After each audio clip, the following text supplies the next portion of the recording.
नमस्कार मित्रब्धि किचन को आपण मानक बहुत बहुत स्वागत। देखंतु आज बनैबी बंधाकोबीर पिठो भजा एमती थरे आपण माने घरे बने कि खातु बहुत टेस्टी लगिबो। वीडियोटी को आपण माने प्रथम रु शेष पर्यंत संपूर्ण भाव में देखंतु। आपण मानक जदि वीडियोटी भल लगे ताहले लाइक शेयर और सब्सक्राइब कर दियंतु। बंधाकोबीर पिठो भजा बनवाई जहाँ जहाँ दरकार मैं सब रखी नहीं। बंधाकोबी को भल भाव धोईकी काटिकी रखी थाली रे।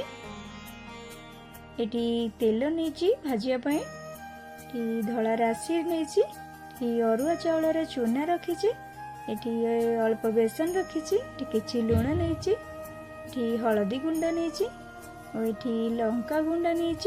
तो चलते एवं जावा नेक्स्ट प्रोसेस को। परे गोटे पात्र रे काटिकी रखि बंधाकोबी को सब रखी नौचे पिठोटा बनवाई। परे मुझे दरकार अनुसार लुण दे दूचे।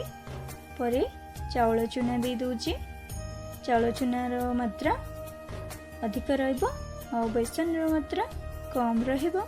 तो देखंतु परे बेसन मुझे दे दूची। आपण माने चाहिए खाली चाउल चूना रे भी बनइबे बहुत टेस्टी लागिबो। तो परे एठी लंका गुंड दे दूची। परे हलदी गुंड दे दूची।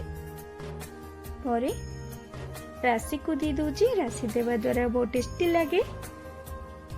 परे एठी गैस लगे नौची। गैस लगे सारा पर तावा बसई नवा। तावा को भल भाव गरम होबार दबा। तावा गरम हैला भितरे एठी सबको मिसई नवा। पत्रकोबी सहित लुण लंका गुंड हलदी गुंड जहाँ जहाँ सब देइछि सबको भल भाव मिसई नवा। एमती सुखिला रे ही मिसई नेबे। परे दरकार हेले पानी देबे अल्प अल्प करके एकाथरे पानी देबेनी। तो देखंतु परे मो अल्प टिके पानी दे दोची। पानी देकी ताको भल भाबरे मिसई नौची। आपण माने घरे एमती थरे बने की खांतु बहुत टेस्टी लागिबो बंधाकोबीर पिठो भजा।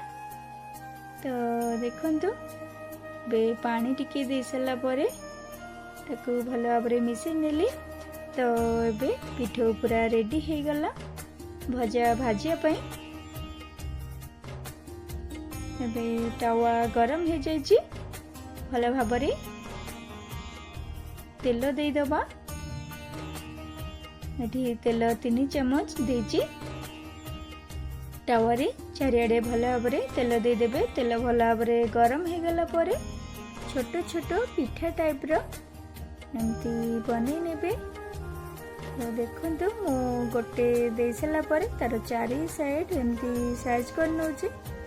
पूरा लगे लगे नौची नहले खोली जीवो भजाटा हेउटेला आलू को खोली जीवो। सेति पई चारि आडे एमती साइज करके दे दोची। परे आउ दे दोची पिठो एमती छोट छोट करके पिठा साइज रो एमती देबे।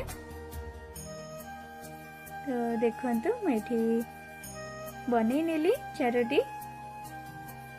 परे सिझिया पई ढांकुणी दे दबा। किछि समय परे ढांकुणी को बाहर कर नबा। बाहर करके ताकू लेउटै नबा। तो देखंतु एमती लेउटै नउची गोटे गोटे करके सबो को लेउटै नबा। आपण माने एमती गरम गरम बंधाकोबीर पिठो भजा भात सहित खाई परिबे। तो देखंतु लेउटै सारा परे पुणी तेल दे दोची। आर पटटा भाजी हे जिवो। परे ढांकुणी दे दोची आ टिके सिझिबो। परे ढांकुणी बाहर करनेली। बाहर करके पुणी लेउटै नउची। देखंतु आर पटटा भी भाजी हो जाइए। एमती ढाकुणी देकी लेउटेई लेउटेई देउथिबे भल भाबरे से सिझिकी भाजी हे जिवो। तो देखंतु गोल्डन ब्राउन कलर हेकी भाजी हे गला भल भाबरे। परे मुझे प्लेट को बाहर कर नौची। परे पुणी सेमती पिठा टाइप रो छोट छोट बनै नबा। आउ जहा बड़का पिठू रही जाइथिला परे ढाकुणी दे दउची। एमती करके सब बनै नेबी। जहार भी बंधा कोबी पसंद नथिबो एते तांको एमती भजा बनै कि देले से बहुत खुशी रे खाइबे। एबे देखंतु भजा सबू भल भाव भाजी हो गला पर मु गैस बंद कर देली। परे मिठी प्लेट को बाहर कर नौची। तो आपण माने स्नैक समय रे जहाँ भी किसी तो खाओ तो एमिति थरे बने के खातु। गरम गरम हेथिबो चिली सॉस और टमाटो सॉस सहित खाइबे बहुत बढ़िया टेस्टी लागिबो। आपण मानकु भिडियोटी केमती लागिला कमेंट करके निश्चय जणेबे। प्रथम रु शेष पर्यंत भिडियोटी को देखिथिबारु आपण मानकु बहुत बहुत धन्यवाद।